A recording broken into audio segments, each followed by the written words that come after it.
Tingkat bunga. Pada prinsipnya, tingkat suku bunga adalah harga atas penggunaan uang yang biasanya dinyatakan dalam persen untuk jangka waktu tertentu. Menurut Sukirno 1994, pembayaran atas modal yang dipinjam dari pihak lain bunga. Bunga yang dinyatakan sebagai proporsi dari modal tingkat suku bunga. Berarti, tingkat bunga adalah proporsi pembayaran modal yang dipinjam dari pihak lain. Menurut Budiono 1985, tingkat bunga yaitu sebagai harga dari penggunaan uang untuk jangka waktu tertentu. Pengertian tingkat bunga sebagai harga ini bisa juga dinyatakan sebagai harga yang harus dibayar apabila terjadi pertukaran antara Rp1 sekarang dan Rp1 nanti. Jadi, tingkat suku bunga merupakan proporsi dari modal yang dipinjam dari pihak luar atau tingkat keuntungan yang didapatkan oleh penabung di bank atau tingkat biaya yang dikeluarkan oleh investor yang menanamkan dananya pada saham.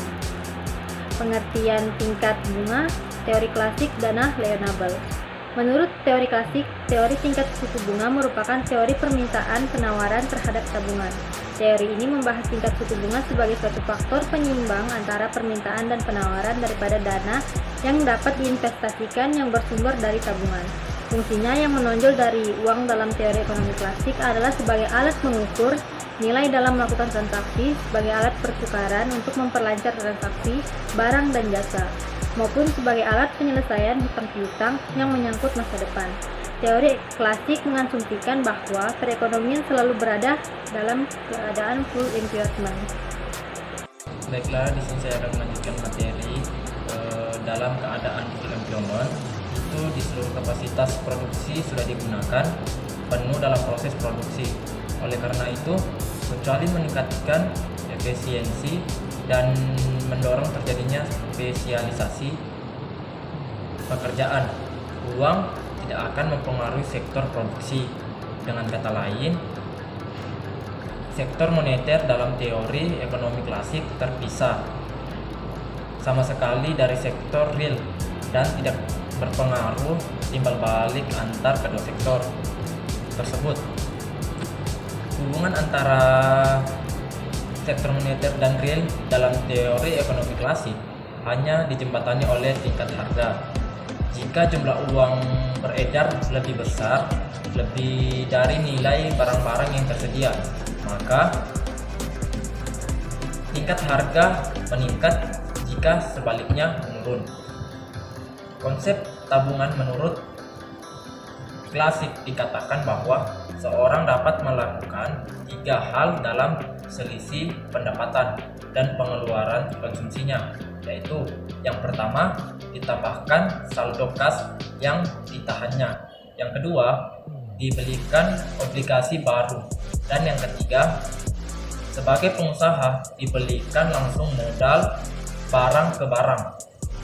Asumsi yang digunakan ini adalah bahwa penabung yang rasional tidak akan mempengaruhi jalan yang pertama, berdasarkan pertimbangan bahwa akumulasi kekayaan dalam bentuk tunai tidak menghasilkan. Menurut teori klasik tabungan bahwa masyarakat adalah fungsi tingkat suku bunga. Makin tinggi tingkat suku bunga, makin tinggi pula keinginan masyarakat untuk menabung. Artinya, pada tingkat suku bunga yang lebih tinggi, masyarakat akan terdorong untuk mengurangi kontes untuk asumsi guna menambah tabungannya. Investasi juga merupakan fungsi dari tingkat suku bunga. Makin tinggi tingkat suku bunga, maka keinginan masyarakat untuk melakukan investasi menjadi semakin kecil. Hal ini karena gaya penggunaan dana, cost of capital, menjadi semakin mahal, dan sebaliknya, semakin rendah suku bunga, maka keinginan untuk melakukan investasian semakin meningkat. Sekian dan terima kasih. 2. Teori Keynesian likuiditas preferensi. Teori tingkat suku bunga Keynes dikenal dengan teori liquidity preference. Keynes mengatakan bahwa tingkat bunga semata-mata merupakan fenomena moneter yang mana pembentukannya terjadi di pasar uang. Artinya, tingkat suku bunga ditentukan oleh penawaran dan permintaan akan uang atau ditentukan dalam pasar uang. Uang akan mempengaruhi kegiatan ekonomi sepanjang uang ini mempengaruhi tingkat bunga. Perubahan tingkat bunga selanjutnya akan mempengaruhi keinginan untuk mengadakan investasi dan dengan demikian akan mempengaruhi kegiatan ekonomi. Uang menurut Keynes adalah salah satu bentuk kekayaan yang dipunyai seseorang, seperti kekayaan dalam bentuk tabungan di bank, saham, atau surat berharga lainnya. Keputusan masyarakat bentuk susunan atau komponen daripada kekayaan mereka. Beberapa besar dari kekayaan mereka diwujudkan dalam bentuk uang kas. Tabungan atau surat berharga akan menentukan harga tingkat bunga. Keynes membagi susunan atau komponen kekayaan menjadi dua bentuk, yaitu uang kas dan surat berharga. Keuntungan kekayaan dalam bentuk uang kas adalah kemudahan dalam melakukan transaksi karena uang kas adalah alat pembayaran yang paling liquid. Liquid diukur dengan kecepatan menukar kekayaan dalam transaksi tanpa adanya kerugian. Nilai kekayaan dalam bentuk surat berharga di mana harga dapat naik turun tergantung dari tingkat bunga. Apabila tingkat bunga naik, harga surat berharga turun dan sebaliknya. Sehingga ada kemungkinan pemegang surat berharga akan mengalami capital loss atau gain. Dengan anggapan bahwa masyarakat tidak suka resiko, maka mereka akan membentuk kekayaan yang resikonya tinggi. Jika diperhatikan dengan tingkat bunga yang tinggi pula, permintaan uang memiliki hubungan negatif antara permintaan uang dengan tingkat bunga. Dengan penjelasan, Keynes menyatakan bahwa masyarakat memiliki keyakinan adanya suatu tingkat bunga yang normal. Kapan tingkat bunga turun di bawah tingkat normal, makin banyak orang yakin bahwa tingkat bunga akan kembali ke tingkat normal. Jadi, mereka yakin bahwa tingkat bunga akan naik di waktu yang akan datang. Jika mereka memegang surat berharga di tingkat bunga naik, mereka akan menderita kerugian karena harganya turun. Cara menghindari kerugian ini dengan mengurangi surat berharga yang dipegang dan dengan sendirinya menambah uang kas yang dipegang. Suku bunga nominal. Tingkat suku bunga nominal adalah tingkat suku bunga yang biasanya ditetapkan secara tahunan. Penggunaan perjanjian-perjanjian yang dibuat untuk mendukung tingkat suku bunga yang untuk diatur secara khusus, sehingga bunga tersebut dapat ditemukan dalam beberapa kali dalam setahun. Misalnya, per bulan, per 3 bulan, per 6 bulan, dan sebagainya. Sebagai contoh, pembayaran selama 1 tahun dapat dibagi menjadi 4 kali 3 bulanan dengan tingkat suku bunga 2,5% per 3 bulan. Sama halnya jika dikatakan 10% per 3 bulan dalam 1 tahun. Biasanya, tingkat suku bunga itu dikatakan sebagai 10% yang bersusun setiap 3 bulan. Jika dikatakan dengan cara tersebut, maka tingkat suku bunga 10% disebut sebagai tingkat suku bunga nominal dan dinyatakan sebagai notasi R. Suku bunga nominal cenderung naik seiring dengan angka inflasi. Jika misalnya, bank memperlakukan suku bunga 10% pada ekspektasi inflasi selama 1 tahun ke depan adalah 0%, maka bank mungkin akan menaikkan suku bunga yang diterapkan 13% jika ekspektasi inflasinya adalah 3%. Assalamualaikum warahmatullahi wabarakatuh. Perkenalkan, saya Nurul Fajri dengan NPM 204040 2057. Baiklah, saya akan menjelaskan materi tentang rumusan bunga nominal, di mana suku bunga nominal dengan rumus R sama dengan I kecil dikali dengan M, di mana R merupakan suku bunga nominal tahunan, sedangkan I merupakan suku bunga nominal per periode, dan M adalah jumlah periode manajemen per 1 tahun. Baiklah, kita akan ke contoh kasus. Bila suku bunga nominal setiap tahun kuartal ada 5%, yang mana dalam 1 tahun terdiri dari 4 kuartal. Berapakah besarnya suku bunga nominal untuk setiap tahunnya?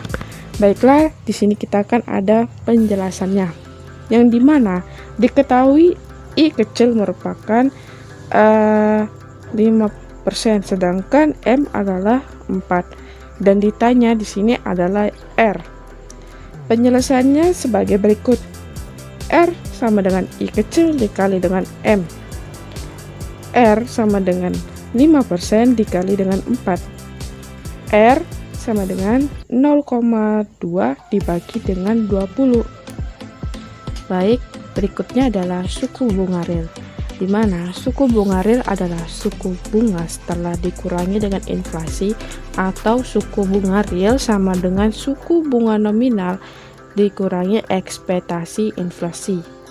Misalnya, pada contoh tadi, inflasi yang tinggi adalah sebesar 3% dan suku bunga nominalnya naik 13%. Maka suku bunga real sebenarnya tidak berubah, yaitu 13% dikurangi dengan 3%. Suku bunga real sangat penting dipertimbangkan bagi orang yang menabung uang di bank. Misalnya, dengan tingkat suku bunga 5% dan inflasi tahun tersebut ternyata sebesar 4%, maka suku bunga real yang pernah ia peroleh hanya sebesar 1%. Hal ini karena inflasi yang terjadi selama ia menabung telah mengurangi nilai keuntungan atau bunga yang ia peroleh. Sementara bagi orang yang meminjam uang dari bank, jika suku bunga kredit sebesar 12% dengan tingkat inflasi sebesar 5%, maka suatu bunga real yang harus dibayar hanya 8% saja. Ini karena harga barang dan jasa sudah termasuk pendapatan si peminjam. Rata-rata naik sebesar 5%, sehingga biaya atau kredit atau biaya modal hanya tinggal 8%. Pengertian dan faktor-faktor yang mempengaruhi suku bunga bank. Bunga bank dapat diartikan sebagai balas jasa yang diberikan oleh bank yang berdasarkan prinsip konvensional kepada nasabah yang membeli atau menjual produk. Bunga juga diartikan sebagai harga yang harus dibayar kepada nasabah dengan yang harus dibayar oleh nasabah kepada bank. Dalam sehari-hari, ada dua macam bunga yang diberikan bank kepada para nasabah, yaitu sebagai berikut. Yang pertama, ada bunga simpanan, dan yang kedua ada bunga pinjaman. Bunga simpanan yaitu bunga yang diberikan sebagai rangsangan atau balas jasa bagi nasabah yang menyimpan uang di bank. Kemudian bunga pinjaman adalah bunga bank yang diberikan kepada para peminjam atau harga yang harus dibayar oleh nasabah kepada bank. Sebagai contoh adalah bunga kredit. Kedua macam bunga bank ini merupakan komponen utama faktor biaya dan pendapatan bagi bank. Bunga simpanan merupakan biaya dana yang harus dikeluarkan kepada nasabah, sedangkan bunga kredit merupakan pendapatan yang harus diterima dari nasabah. Baik bunga bank simpanan maupun kredit masing-masing saling mempengaruhi satu sama lain.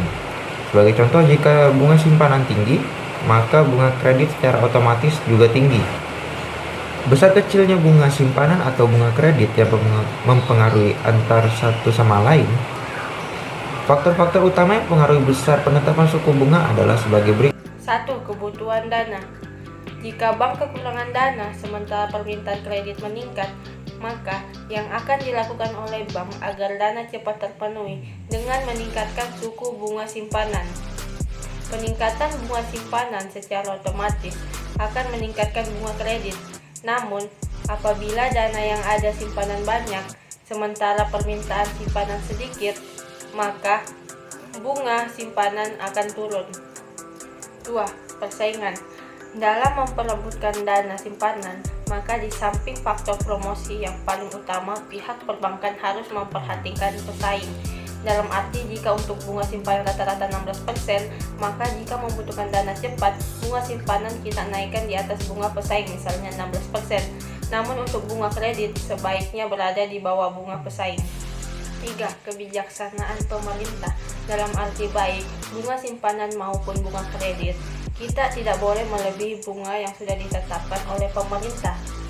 Jadi, peran pemerintah juga menjadi faktor penting untuk mempengaruhi suku bunga yang ada. 4. Target laba yang diinginkan. Sesuai dengan target laba yang diinginkan, jika laba yang diinginkan besar, maka bunga kredit ikut besar. Demikian pula sebaliknya. 5. Jangka waktu. Semakin lama jangka waktu kredit akan semakin tinggi bunganya. Hal ini disebabkan oleh besarnya kemungkinan risiko di masa yang akan datang. Demikian pula sebaliknya, jika pinjaman berjangka pendek, maka bunga relatif rendah. 6. Kualitas jaminan. Semakin liquid jaminan yang diberikan, semakin rendah bunga kredit yang dibebankan. Demikian pula sebaliknya. Sebagai contoh, jaminan sertifikat deposit berbeda dengan jaminan sertifikat tanah. Alasan utama berbeda ini adalah dalam hal pembukaan jaminan apabila kredit yang diberikan bermasalah. Bagi jaminan yang liquid seperti sertifikat deposit atau rekening giro yang dibekukan akan lebih mudah untuk dicairkan jika dibandingkan dengan jaminan tanah. 7. Reputasi perusahaan. Reputasi suatu perusahaan yang akan memperoleh kredit sangat menentukan tingkat suku bunga yang akan dibebankan nantinya. Karena biasa perusahaan yang bonafit kemungkinan risiko kredit macet di masa mendatang relatif kecil. Demikian pula sebaliknya. Saya Jumriani akan melanjutkan materi sebelumnya. Maksudnya adalah produk yang dibiayai tersebut laku di pasaran. Untuk produk yang kompetitif, bunga yang diberikan relatif rendah jika dibandingkan dengan produk yang kurang kompetitif. Selanjutnya yaitu hubungan baik. Biasanya bank menggolongkan antara nasabah utama atau nasabah primer dengan nasabah biasa atau nasabah sekunder. Penggolongan ini didasarkan pada keaktifan serta loyalitas bank yang berkaitan dengan bank. Serta kepentingan utama biasanya memiliki hubungan yang baik dengan pihak bank sehingga dalam jumlah suku bunganya pun berbeda dengan nasabah biasanya. Selanjutnya yaitu jaminan pihak ketiga. Dalam hal ini, pihak yang memberikan jaminan kepada penerima kredit biasanya jika pihak yang memberikan jaminan bonafit baik dari segi kemampuan membayar maupun dari segi loyalitas terhadap bank, maka bunga yang dibebankan pun berbeda. Demikian pula sebaliknya. Jika penjamin pihak ketiganya kurang bonafit atau tidak dapat dipercaya, maka mungkin tidak dapat digunakan sebagai jaminan pihak ketiga oleh pihak perbankan. Selanjutnya yaitu komponen-komponen dalam menentukan bunga kredit. Untuk menentukan besar kecilnya bunga kredit yang akan ditetapkan bagi nasabah, komponennya adalah sebagai berikut. Yang pertama yaitu total biaya dana. Berikut yaitu total biaya bunga yang akan dikeluarkan oleh bank untuk memperoleh dana simpanan, baik dalam bentuk simpanan giro, tabungan, maupun deposito.